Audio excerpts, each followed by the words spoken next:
Well, howdy from Rome, Italy, y'all. That's right, Roma.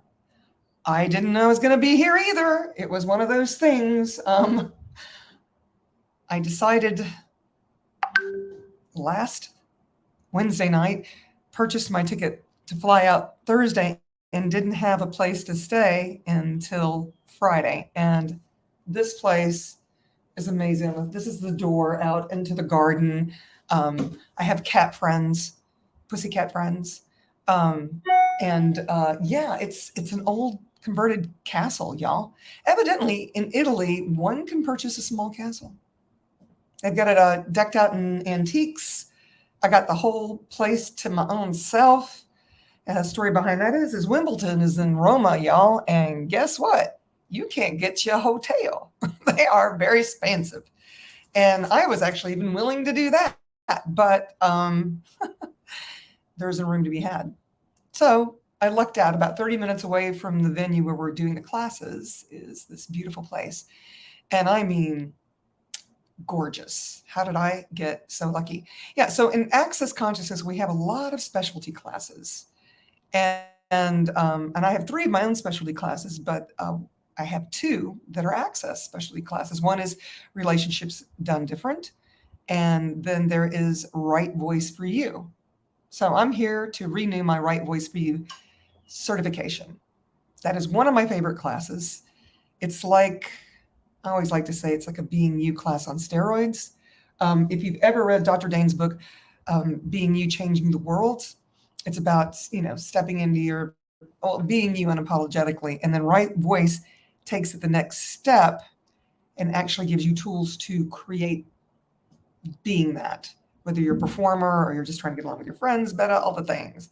It's an amazing, amazing specialty. And it is the specialty class that made me decide to be an Access Consciousness certified facilitator, because that was required before I could even do the specialty. And what's so funny about the class is you don't have to know anything about Access to take it. There are no prerequisites, but you do have to take it in person. So here I am. Yes. Okay, so I've actually got another Access tool I want to share with you. We don't necessarily call this a tool, but it's something we talk about in Access quite a bit. And it is, hey, is this even relevant to me? This was a very hard one for me to get at first. And then when I did get it, it brought so much ease into my world. So what is relevance? Well, it's anything we make important. It's whatever we make vital, valuable, and real in our world. And maybe it's not even real in our world, but we've decided that it is because this reality tells us it's so. For example, families can have lots of points of view that you just automatically knee-jerk into because, it's your family. Surely they know what's good and right and, all the things for you. And so you're not going to argue with that. You're going to grow up with these set points of view, and they may not even be relevant for you. In other words, they may not work for you, may not be important for you. And so there's a lot of times where, or even my friends or something, they'll say something and I'll be like, or for example, that don't make any sense to a lot of people. But I ask questions and I trust my knowing. It's like, the 4 sources of creation, or it begins with a question. You ask a question and then all these choices show up. Because when you put it out there as a question, you're giving the universe an opportunity to show you. When you've already decided something, you have a fixed point of view, you can't see anything beyond it. But, if you could be in that space of asking a question and seeing what choices show up, then, go towards the one that gets you excited. I liken it to, the tail wagging the dog. If you can perceive that your body's excited, then you go there. And, so here I am making choices in that manner that may not make any sense. There's no form and structure to it, right? And I'll have people, that really care about me. Good intentions. And they'll say, I can't believe you're just jetting off to Italy, for example, to take this class. I mean, last minute, your ticket is this much. And oh, yeah, man, threw it on a credit card because I got to move around some more money. It's interesting. I mean, I can afford it. And, it's just a choice. So here it is, last minute expensive ticket. The class costs even more than the ticket does. And then I've got to, at the last minute, find a place. And actually, this place turns out to be a lot less than these other hotels. So it's 30 minutes. I have a friend who has a taxi service. We're sharing a ride. We're going to the same class. It's actually working out pretty sweet for me. But a lot of people wouldn't choose that, And so they'll tell me, don't you think you're spending too much money? Don't you think you should blah, blah, blah, blah, blah? And I have to go to that space of, okay, they're well-meaning. You know what I'm saying? I'm sure they've got my best interests in mind, according to them. But is it relevant for me? Is it going to change my world if I listen to them? Well, yeah, because then I won't be listening to my own knowing, and I've got my back. The universe has got my back. I'm part of the universe. So why would I, in fact, why am I separating myself from the universe? I trust my knowing. I trust my knowing. So here I am, and I'll tell you what's right about this. Because of flying overseas and things like that, I did carry-ons because I didn't want to lose luggage.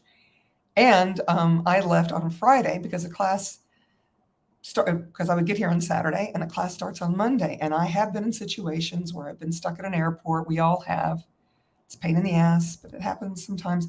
So, I was like, I'm going to cover my bases. I'm going to make sure I get there with luggage, all the things. I had a driver through my friend, found the place. Saturday morning, they confirmed. I PayPal'd that, and I couldn't get back. I couldn't fly back until 2 days after the class. Well, so I'm here 2 days early. I got some tremendous jet lag because you guys, I had to pack I make a decision one night and I leave the next morning. So within 12 hours, I'm in the air. So yeah, some jet lag. I don't sleep well on the plane. I forgot to bring my melatonin. I packed so quickly, I forgot a couple of things. And I get here, it's this beautiful place. It's overcast. And I'm like, damn, I brought 2 bathing suits because this place has a pool that's up on a mountain, gorgeous view. You can see the city, but I can't sit out in it. So I'm like, what is it I've been wanting to get done that I haven't been able to get to? Oh, yeah, that's right, my 4th book. I keep trying and failing to get those last chapters written. So I sat down. I got in. My host for the castle took me to the grocery store. They put a nice big refrigerator in here. It's like one of those big jobs. It's not full size, but it's like a half size. And I got me some groceries. I have a little kitchenette in here with a hot plate, all the stuff I can take care of myself. And it's raining, and I'm listening to the rain. And I pull out my computer, and I write 2 more chapters for the book. Then I take a nice long nap, and I get up, and I put together what I'm going to do for the last chapter and the intro and the exit. And then, and I'm going into a lot of detail here, I'm so excited. Then I started watching a Rob Lowe, I don't know, 6 Things series. I've even forgotten what it's called, but it's so freaking funny. And I haven't, had the opportunity to just relax like that. So, I wake up the next day and I finish the book. Guess what? The sun comes out. Not for long, about an hour and a half. I go out there, hang by the pool in my swimming suit, enjoy the view. The birds are singing. Later, I found a hammock. I'm laying in that. I'm just having a grand old time. And I feel more relaxed than I ever had. And for one of the very few times I go to this class this morning, and I'm not yawning. I am relaxed. And wow. What I love about Access is it's never the same structure. Things are already changing even with this class, Right Voice for You. It used to be namely for public speakers, singers, performers, dancers, and actors. And it's changed a lot. And then it was more about engaging, and now it's even more about, this involvement, this oneness. Anyway, it's just been an incredible day, and it's only the first day. We've got 2 more days to go. And then I have 2 more days. And I'm like, well, it's supposedly raining the whole time. I've already talked to Mother Nature and said, hey, Mother Earth, could you make me a little sun? And what else is possible? So I know I really steered from the relevant piece, but the thing I want to point out, when you follow your knowing, to a lot of people, me taking this trip didn't make any sense, but their point of view wasn't relevant to what I knew was right. And I had thought I could take this class online, and that's what they allowed us to do during COVID, but not anymore. Engagement or involvement or whatever you want to call it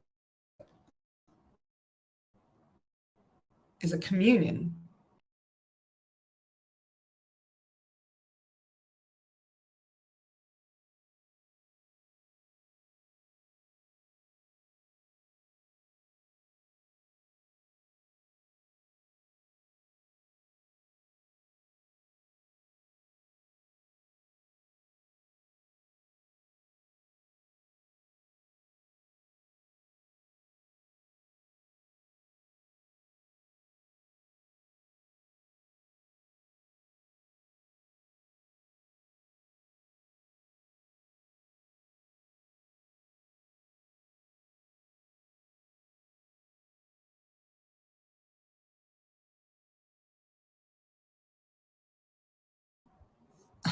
And she's back. Okay, the internet's not the best here. So please forgive that very short station identification break, but yeah, I won't keep you much longer. The point is,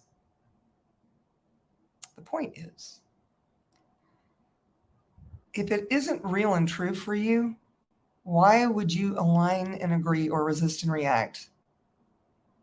I mean, I'm sure you guys, I'm sure none of you have ever been through this, but I have family dynamics going on all the time. And I actually really appreciate my family. I know they'd be there if I needed them most of the time. If they could. They all have lives. I have a life. And it isn't even really about that. I just know that things that work for most of my family aren't relevant to me one iota. And that's okay. They're entitled to what works for them, as am I.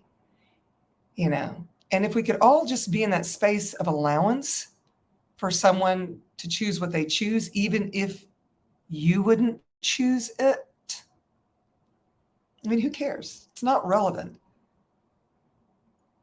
It's not important.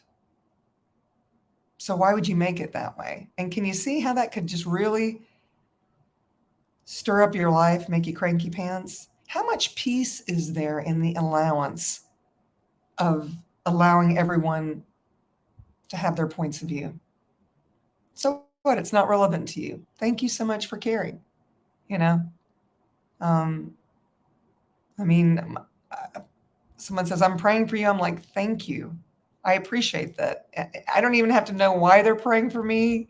Usually it's their point of view is that what I am doing is, I don't know, crazy.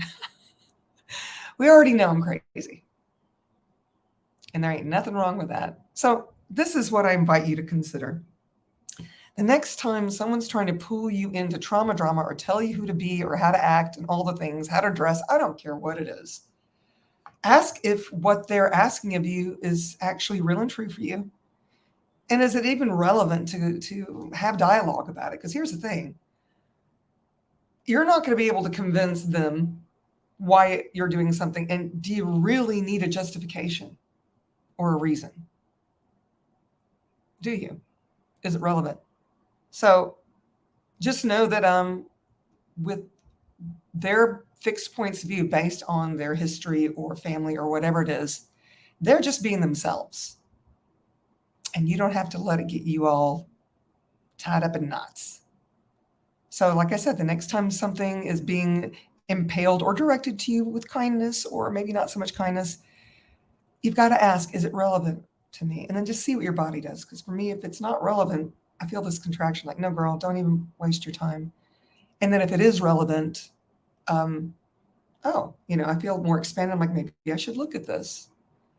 But just for me, just for fun, you don't have to tell them, hey, this works for me, this doesn't work for me. They can't hear you anyway.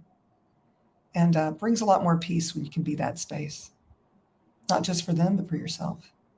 So that's my tool for today. What if this was not relevant? Play with it.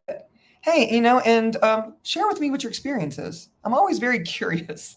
And like I said, this one took me a minute because, I wanted to be righteous. I wanted to be right just like they did. And I tell you what, two rights don't make it right. I don't know how that is. Two different rights are never going to do this. So I don't know. Why would you try it? Okay. So I do these every Monday, a new tool from Access Consciousness. If you're enjoying it, hop on. No, I'm going to be here. Sorry for the dropout today. And if you know of anyone that could actually benefit from this particular tool, please share it with them. There's also a subscribe button down there. So that way you'll get the alerts that I'm coming on live. And you never know what part of the world I'll be. I think it's 10 a.m. in Nashville, Tennessee. And in Rome, Italy, it's 5 p.m. So anyway, thanks for playing and thanks for watching now and in the future. Until next time, ciao, ciao for now.